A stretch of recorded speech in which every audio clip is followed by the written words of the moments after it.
We talked about this $20 an hour minimum wage thing going into effect. And I wanted to make a point on something when people talk about how this affects the economy. You might think about the hundreds of thousands of fast food workers in California, and maybe that's going to affect fast food prices and stuff like that.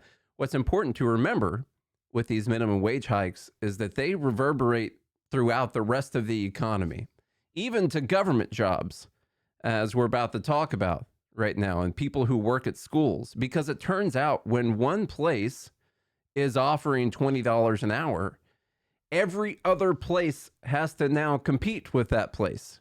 And so to compete with that place, they've got to raise their wages up to either being even with it or better. And that's why labor is a commodity. It is. There's an auction going on for people's labor. Lost in the hubbub surrounding California's $20 per hour minimum wage for fast food workers is how that raise could impact public schools. It's going to impact more than public schools, but they decided to focus in on public schools in this story, forcing districts to compete with the likes of McDonald's and Wendy's for cafeteria workers amid a state budget crunch.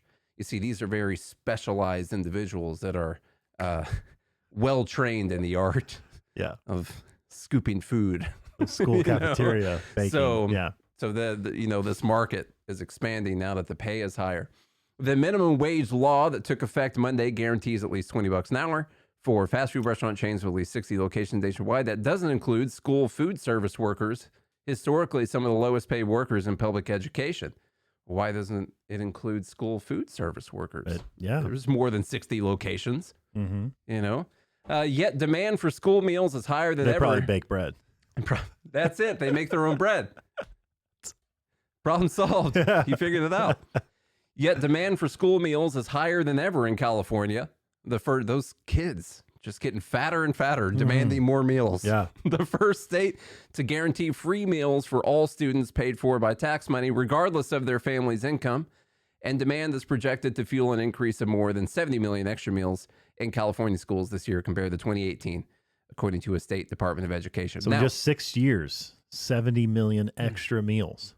Now, listen, I think that the Department of Education should be done away with and all public schools should be burned to the ground. Let me just get that out of the way real quick for you. With students in it? No students. No just one teachers. There. No one there. I do, however, have no humans in the building. Okay. Just illegal immigrant murderers. That's it. Non-human animals. The gang members. They can be there. That's fine. Okay, I'm joking about that too, just so everyone knows. That's a serious crime to threaten to burn schools down. Wow. I'm not going to do it. Oh, you're going to pay someone to do it? No, I'm not going to pay anyone to do it either. Back yourself into this corner. Okay. Listen, remember back a long time ago when I said that all the public schools should be burned to the ground? That was a joke. All right. We'll see about that. I do, however, think might want to lawyer up. I've always thought it was really weird that the kids had to pay for the meal at the school. I don't know why. It's not that I want taxpayers to pay more money or whatever. I've always thought it was a weird thing because you use all the tax money and everything and you pay the teachers and you pay for the building and you got these crazy administrator salaries and all this stuff getting paid for. And it's not like when you get your math, your Saxon math textbook out, they're like, all right, it's going to be $890, little Jimmy, the school's like, oh, here's your Saxon math textbook, all that stuff. But when it comes to eating lunch at the place where you're imprisoned for 7 hours, or however long it is, they're like, oh, you got to pay for that. $2.50. That's weird to me, isn't it? You want an extra milk? That'll be a quota. I don't know. I don't know. So we were so poor, we got free lunches. We didn't need to be in California for that. Yeah, I wasn't allowed to join that because my mom was afraid I'd get made fun of, so I just didn't eat. But I will say my mom and my grandma did keep a plethora of quarters because I needed one little carton of milk was never enough for me. Yeah, you need a couple. And so I would, every once in a while, I'd sprinkle in a chocolate milk, but I'd bring a quarter with me because it cost a quarter to get an extra milk. So I get a free lunch, but they wouldn't give me, based on my size, that's how the food should be divvied up. It should be divvied up based on calorie intake requirements. That's actually fair.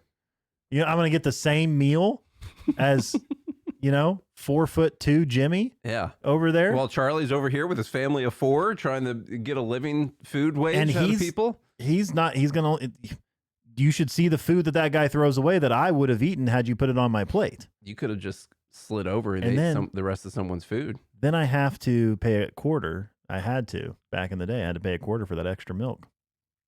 You know? Anyhow, I've always thought that was weird, but that has nothing to do with this story at all. We're talking about food workers at schools. People haven't paid for these jobs. Typically have lots of turnover and are harder to fill. The minimum wage boost for fast food workers could make that even more difficult. Let's see. They're all very worried about it. Most are saying they anticipate it will be harder and harder to hire employees, said the president of the California School Nutrition Association. Yeah. Very important. So now job. you'll see they're gonna have a, you know, it's gonna be a class. Create your own lunch. Mhm. It's a class. That's a good class.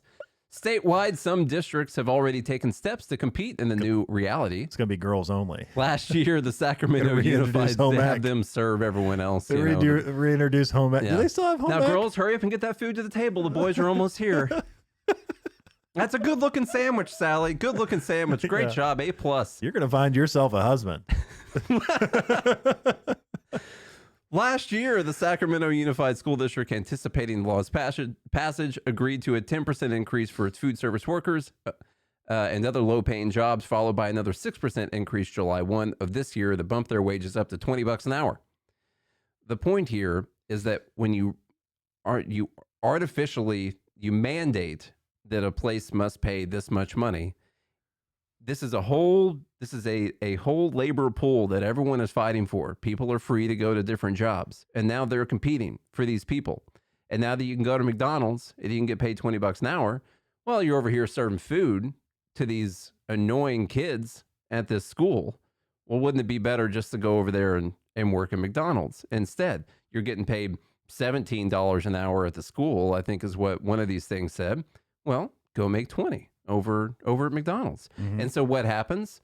In this case, the school has got to find a way to pay these workers more to try and keep them there, or they're going to lose them to another place. But it's not just the schools who have to do this. See, the schools are It's right. They anywhere. need more money. Mm-hmm. Yeah. Now that there are so many jobs, I can't remember what the number was, 400,000 people or so that work at these fast food restaurants that are affected by this minimum wage hike. The rest of the state is still at $16 an hour, although a lot of places probably pay a little bit more than that. But this, in effect, raises the minimum wage for the rest of the state for anyone who has low skill, low experience workers on the job. They all now have to compete with people who might want to leave and go to McDonald's. So now they've all, in effect, got to raise their wages up after this. So, and that's how it reverberates throughout the entire economy. Everything gets more expensive afterwards. Yeah. And then You don't think Panera's going to have to raise their minimum wage to compete with? they are. I saw a thing the other day saying that the guy who runs Panera said that absolutely they're going to have $20 an hour as their minimum wage, even though they're exempt from the law. They have to, Mhm. or their workers are going to leave and go work at McDonald's. They've got to do it. So and then eventually all the prices raised to match that. It's not just, I saw Nina Turner talking about, a burger at McDonald's, a Big Mac at McDonald's went up 60 cents. Someone posted a picture of how they raised the price like 60 cents at McDonald's after this wage hike went in place. Like, that's worth it for people to get paid more. It's not just McDonald's. It's all the other restaurants, and it's every other place that has a close to minimum wage job. Every other place is also going to have to raise their wages, and they're going to have to raise their prices to make up for that. And then all of a sudden, people who are making $20 an hour are in the same place as when they were making $16 an hour. It never changes. And actually, they're in a worse place because of inflation, but that's a whole nother part of the discussion. And they're in a worse place too, because you're going to end up killing jobs in the process. More places are going to automate. You got Chipotle that's automating a ton. McDonald's clearly trying to automate as much as possible. You got AI coming into the picture as well. Could potentially replace some people that are working. And all of these artificial wage hikes force businesses to move into just doing that, because they are either going to do that or raise their prices. Anyhow, that's, I think, that entire story. basically summed up. And there's a deeper conversation here, because it's not like the people that are complaining that it's, tougher to live. I saw someone do a comparison to the Great Depression, and basically the average cost of a home was 3 times the yearly salary in 1930.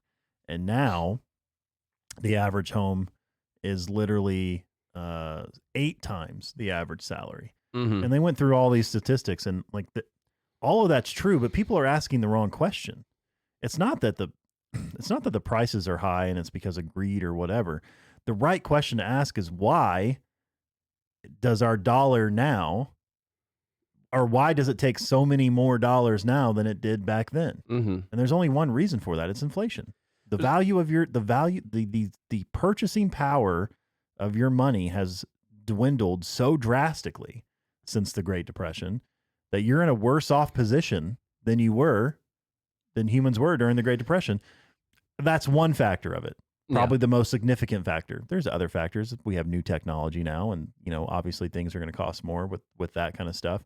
You always mention backup cameras in your vehicle, and for a stop house, assist. There's a few things you have to control before you even look at inflation, like the size of the house. Those average houses back in the 60s and 70s were 1,200 square feet, and that was your average house. And now the average house is almost twice that size. So automatically, even just controlling for that, you would assume that the price should be double what it was at that time. Now it's not double; it's even more than that. I don't know how much they've actually gone up, but you got to control for that first, and then you got to control for all the other technologies that are going into the house that didn't used to be there, and that's quite a lot of technologies that didn't used to be there. And then once you, you have to account for technology making it cheaper to build a house than it used to be. That too. So, and then once you try to adjust for those things, then you got to look at all the other factors. What about tariffs on wood? What about tariffs on all the building supplies? Like, we get a lot of wood from Canada. Okay. A lot of wood from Canada. They got that sweet, cheap pine up there. A lot of sweet, cheap pine up there. And we put a lot of tariffs on it. It made house, I think. And maple. I think they got maple up there too. They do, yeah. That's mostly in the syrup farming industry, Yeah. If you don't know if you notice your syrup's going up. And anyhow, we got that pine, and I believe the tariffs made that go up by 30%, and that's just the framing of your house. And then you got all the other supplies that come from. Well, those are coming from a lot of other countries also. Why are they coming from other countries? Well, because we made it so expensive to do business in the United States. Tracing this all the way down to like what it should actually cost, like inflation, actual inflation and devaluation of the dollar is a big part of it. Interest rates and home buying credits and stuff like that, massive part of it. Giving people fake buying power to buy things, And then there's all of the government regulations and tariffs and taxes and all that stuff. The biggest factor, but the biggest factor is the biggest corporation, which is the government. Yeah. Yeah. That's the actual, and that's why we do this show. It's not like a lot of these people that we disagree with even are right about a lot of the issues. Like, my God, go to the grocery store, dude. Yeah.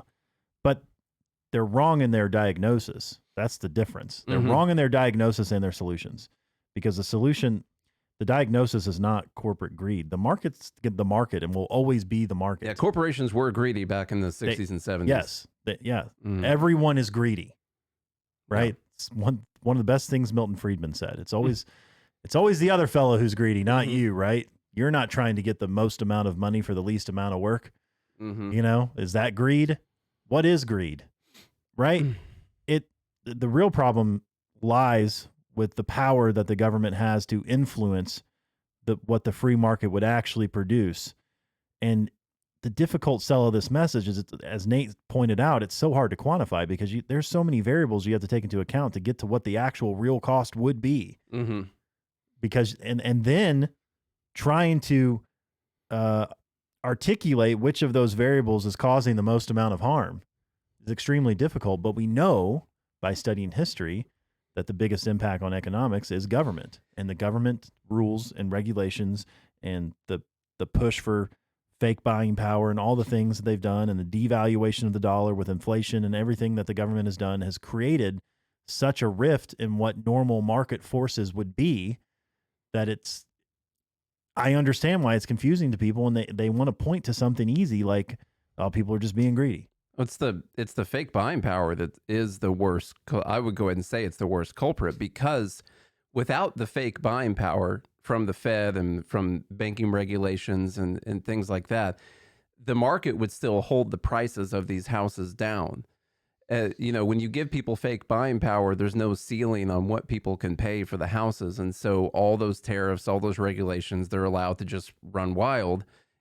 Without the fake buying power, you would run into a ceiling for a house that no one could pay more than this much money for the house, because the interest rate's 15% and you don't have all these home buying credits and stuff like that. The price of those things would still be held down. And then you would have to consider all of the ways that you're making the house more expensive. But you don't have to consider that anymore, because you just get more buying power. Yeah. You just get the bigger loan.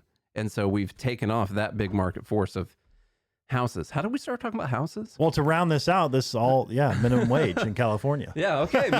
And it's all Gavin Newsom's fault, the whole thing.